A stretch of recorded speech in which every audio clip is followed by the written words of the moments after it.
¿Qué tal, chicos? Bienvenidos a la clase de fibromialgia.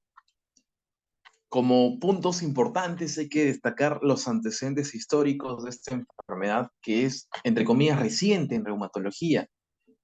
Esta fue descrita hace siglos como un reumatismo muscular, ¿ya? Pero recién en 1970, de forma ya científica, se realiza una configuración de varios síntomas y signos que lo denominan como un síndrome de fibrositis, más que todo en el 79 por Smith, ¿ya? Pero el término fibrositis, antiguamente se llamaba así la fibromialgia, fue propuesto por Wowers. En el 81, en 1981, ya, ahí lo tienen, Jonus, junto con otros autores, describen los síntomas y signos de la fibromialgia. Recién desde ahí se empieza a llamar fibromialgia, entre paréntesis, ¿no? Fibrositis, en un estudio de una serie de casos de 50 pacientes con dolor, pero con exámenes auxiliares normales. ¿Ya? Esa es una característica muy importante en la fibromialgia. ¿Ya? Dentro de otro punto,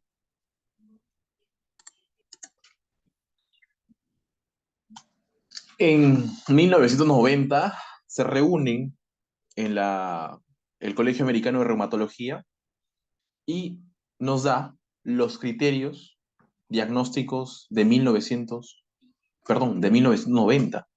Aquí, ¿ok? Los criterios de clasificación de fibromialgia, ya, 1990. En el 94, el CIE-10, son códigos donde aparecen múltiples enfermedades, coloca a la fibromialgia, entre comillas, como una enfermedad musculoesquelética y tejido conectivo, ¿ok? En el 2010, pero los criterios de 1990, vamos a ver más adelante en las diapositivas, eh, eran muy difíciles de evaluarlos con respecto al examen físico, porque muchos médicos no sabían dónde colocar sus puntos dolorosos.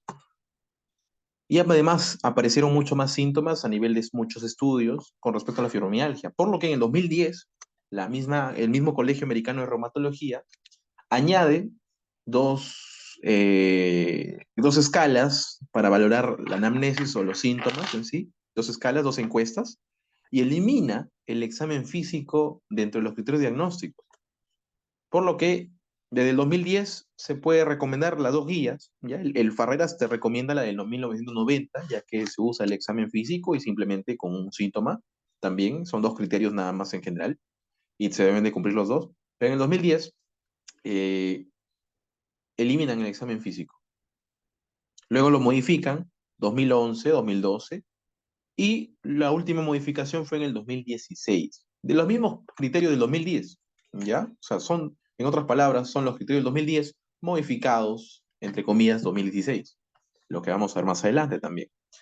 Entonces, a nivel epidemiológico, la fibromialgia es predominante en el sexo femenino y tú cuando leas cualquier artículo del PubMed, del Farrera Harrison, van a referir que a nivel sexual la fibromialgia es más común en mujeres. 80-90% de casos según Farreras. La edad habitual también de aparición es entre los 30 y 50 años. Si tú te vas a PubMed y buscas fibromialgia en inglés, te refieren que es entre los 20 a 50 años, ¿no? En sí, ese es el rango, ¿ok? Ese es el rango. Eh, También hay que conocer que la fibromialgia es una enfermedad de diagnóstico de exclusión. O sea, tú vas descartando enfermedades, al final te quedas con fibromialgia, ¿ya? A nivel de la etiología y patogenia, es un trastorno de causa desconocida, pero es multifactorial. ¿Sí? Tiene múltiples factores, pero exactamente se desconoce una causa orgánica exacta. Pero no es una enfermedad, por así decirlo, somática o es una enfermedad eh, funcional, ¿sí? Se puede considerar, sí, pero toda enfermedad tiene una causa orgánica, recordar. Por lo que se postula teorías. Una teoría es que los pacientes con fibromialgia tienen una hipersensibilidad a la percepción del dolor. y que esto se debe a que la fibromialgia se asocia con los siguientes problemas, que son la ansiedad y la depresión, ¿ok? La depresión es la que más se asocia, es del trastorno psiquiátrico, se asocia más que todo la depresión con criterios de depresión mayor según la DSM-5. ¿Qué más? También se han observado algunas anomalías en la fibromialgia, ya anomalías, que también van a servir como base para el manejo farmacológico. Uno de ellos es la alteración en los niveles de neurotransmisores. Un ejemplo, glutamato y sustancia P están más elevadas en pacientes con fibromialgia y recuerden que el glutamato es el neurotransmisor del dolor agudo y la sustancia P es el neurotransmisor del dolor eh, más que todo crónico. Ambos son neurotransmisores del dolor, ¿ya? Recuerden, neurotransmisores del dolor. A nivel periférico, sustancia P también se encuentra a nivel central, pero la única que se encuentra a nivel central es glutamato. ¿Qué más? Se va a asociar con disminución de niveles de serotonina y adrenalina. Esto en general, y esto recuerden que también se asocia a la ansiedad, perdón, y a la depresión, ¿ya? Y recordar que la serotonina y la noradrenalina, esa disminución dentro de las vías del dolor, eh, forma parte del sistema descendente inhibitorio, que se activa siempre y cuando hay dolor. ¿Por qué? Porque este modula el dolor, disminuye de forma endógena el dolor. Por lo que la disminución de serotonina y noradrenalina, ¿ya? Eh, un ejemplo, los núcleos del RAFE o el locus ceruleus, que se encuentra en el tronco encefálico, producen respectivamente estas neurotransmisores. ¿Ya? Igual la dopamina va a estar disminuida. Igual los endógenos de tipo opioide, como la beta-encefalina. Más que todo estos tres, o serotonina, noradrenalina y los opioides endógenos, forman parte de la modulación del dolor. Al estar disminuidas, el dolor tiende a estar más exagerado en los pacientes. Eso genera la hipersensibilidad. Además, los neurotransmisores del dolor están más elevados. En otras palabras, neurotransmisores dolorosos predominan en comparación a los neurotransmisores que inhiben dolor. ¿Ya? Por lo que el manejo farmacológico se basa en aumentar estos. De forma no farmacológica también se pueden aumentar estos. El cuadro clínico, ¿sí? Tenemos que la bibliografía nos refiere que existe un factor desencadenante, un gatillo que genera la fibromialgia en las pacientes femeninas, que son descanso inadecuado, por mucho trabajo, etcétera, y el estrés psicológico, ¿no? Más que todo se relaciona al trabajo excesivo. ¿Ya, chicos? Ya luego tenemos el dolor musculoesquelético general. Es un dolor que ya va más de 3 meses, ¿sí? Es más que todo crónico, es generalizado, es en ambos lados, derecha e izquierda, de arriba abajo, por encima y por debajo de la cintura. Ya es un dolor musculoesquelético. O sea, tiene mialgias, tiene artralgias el paciente, de forma generalizada. Es insidioso y de carácter sordo, pesado. Otro síntoma importante es la fatiga. Paciente con dolor musculoesquelético generalizado, mujer más que todo de 30, 40 años, asociado a fatiga, que es más pronunciada a nivel matutino, por la mañana, al despertar, ¿ya? Y refiere también que a pesar de que duerme 8 a 10 horas, se sigue sintiendo cansada. Y en un 75% de pacientes, según el Farreras, refieren rigidez matutina generalizada también. Otros síntomas son que los pacientes con fibromialgia pueden referir cefaleas tensionales y hasta migrañas. Ya, todo eso más que todo por la teoría del dolor, de la hipersensibilidad. También se asocian con síndrome de intestino irritable. Recordar Medicina 1, gastroenterología primera unidad, que el síndrome de intestino irritable es también una patología que tiene que ver mucho la conexión cerebral dolorosa, porque es un paciente que refiere dolor abdominal asociado a cambios en la consistencia de las deposiciones. Puede tener diarrea o puede tener estreñimiento, pueden ser ambos. Recordar. También la enfermedad de reflujo gastroesofágica se asocia con fibromialgia según la bibliografía. ¿Ok? Y en la exploración sí física, los puntos dolorosos. Acá tenemos un esquema que nos da que los pacientes con fibromialgia tienen el umbral del dolor mucho más bajo, por lo que son más sensibles a estrés físico, a traumas, a infecciones, por lo que genera mayor dolor musculoesquelético. ¿Ya? Recordar que existe una hiperrespuesta al dolor, una hipersensibilidad, va a haber un desbalance de neurotransmisores, como habíamos dicho, predominan los neurotransmisores dolorosos, glutamato, sustancia P, y disminuyen los neurotransmisores inhibitorios del dolor, como serotonina, noradrenalina, GABA, dopamina, opioides. ¿Ya, chicos? Dentro de los criterios de clasificación para la fibromialgia están los del 1990. Deben incluirse dos criterios, uno y dos, ¿ya? Uno, que el dolor musculoesquelético sea generalizado, bilateral, por encima y por debajo de la cintura, insidioso, sordo y pesado por más de 3 meses. Check, lo cumple nuestra paciente. Y lo otro es hacer los hallazgos físicos de los puntos, de los 18 puntos dolorosos. Como mínimo 11 puntos deben de estar para el criterio diagnóstico. ¿Ya? Comenzamos con estos. Debajo de los músculos suboccipitales. Ahí hay 2 puntos. ¿Ya? Hay 2 puntos. 2 puntos. Recuerden que son 9 puntos unilaterales. Haciendo los bilaterales nos vuelven 18, ¿no? ¿Qué más? Luego tenemos en la cara anterior de los espacios intertransversos 2 puntos. Primer punto, segundo punto. Bilateral, ¿ya? Tercer punto. Tercer punto. Vamos a tener. El tercer punto es en el borde medio del superior del trapecio. Aquí. Tercer punto. Cuarto punto es en el origen del supraespinoso. Acá. Quinto punto es en las segundas uniones, perdón, quinto, eh, condrocostales. ¿Ok? Luego tenemos sexto punto a nivel epicondrial, de los epicóndilos laterales a 2 centímetros. Sexto punto. Séptimo a nivel de las nalgas, cuadrantes superiores externos. En la prominencia trocantérica, octavo punto. Y en las almohadillas de la grasa medial de la rodilla, noveno punto. Por lo que nos hacen 18 puntazos. ¿Cuáles eran las desventajas de estos criterios? Ok. Eran que los médicos no sabían cómo examinar puntos sensibles. Recomiendo que vean videos en YouTube, ¿no? De la semiología de cómo evaluar estos puntos.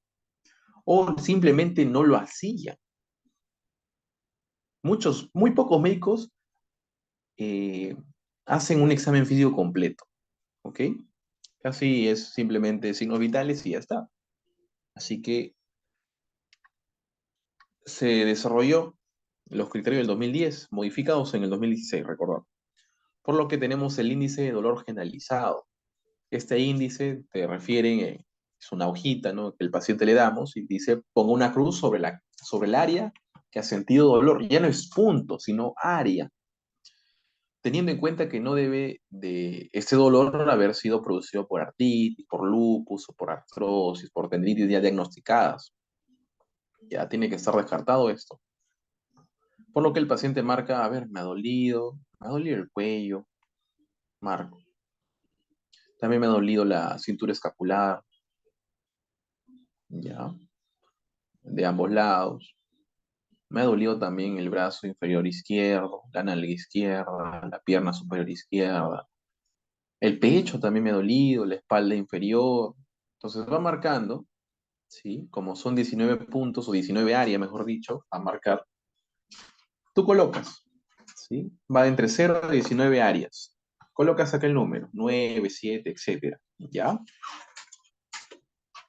Y luego le das otra hojita, que es el índice de severidad o escala de gravedad de los síntomas de fibromialgia, el SS. Tenemos dos partes. Una parte que tiene de 0 a 9 puntos y una parte que tiene de 0 a 3 puntos. ¿Ya? En una primera parte nos dicen que indique el nivel de severidad de los síntomas durante la última semana. ¿Ya? Durante la última semana. 0 es ningún problema, 1 es de leve a moderado, intermitente, 2 es de moderado a considerable, ¿no? Es una intensidad moderada. Y tercer puntaje es severo, que es persistente, ya que interfiere con las actividades diarias.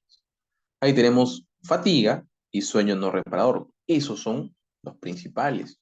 Y también trastornos cognitivos. Entonces marcas, bueno, 1, pero 2, 2. Ya, sumas 4, 5, ¿no? 5 puntos ha tenido este paciente. ¿Ok? 5 puntos. En la primera parte. Segunda parte, señale cuál de los siguientes síntomas padece habitualmente. Marca 0, sin síntomas. ¿Ya? Eh, Eso tú lo marcas, ya recuerden. Si el paciente va a marcar, no marca nada, son 0 puntos. Si marca entre 1 a 10 síntomas el paciente, tú punteas 1. Si marca entre 11 a 24 síntomas, punteas 2. Y si marca más de 25, punteas 3. Un ejemplo, ¿no? Ah, pucha, he presentado dolor muscular, dolor aquí, fatiga, eh, tengo intestino irritable, tengo dolores y calambres, tengo ansiedad, tengo dolor también torácico, de cabeza, insomnio, no puedo dormir bien, tengo depresión, me estreño, tengo también diarrea. eh, Eso principalmente, ¿no? Entonces, tú vas contando y vas diciendo, ah, tiene 1 o 2 puntos, dependiendo el número de síntomas. Recordar que hay más de 25 síntomas a marcar, ¿ya? Entonces, un ejemplo, ¿no? Este paciente, ¿sí? Tiene 2 puntos, ¿no? Porque está entre 11 a 24, 2 puntos. Entonces tú sumas 5 más 2, sale 7 puntos en el SS. Y acá un ejemplo ha tenido también sus 9 áreas con dolor.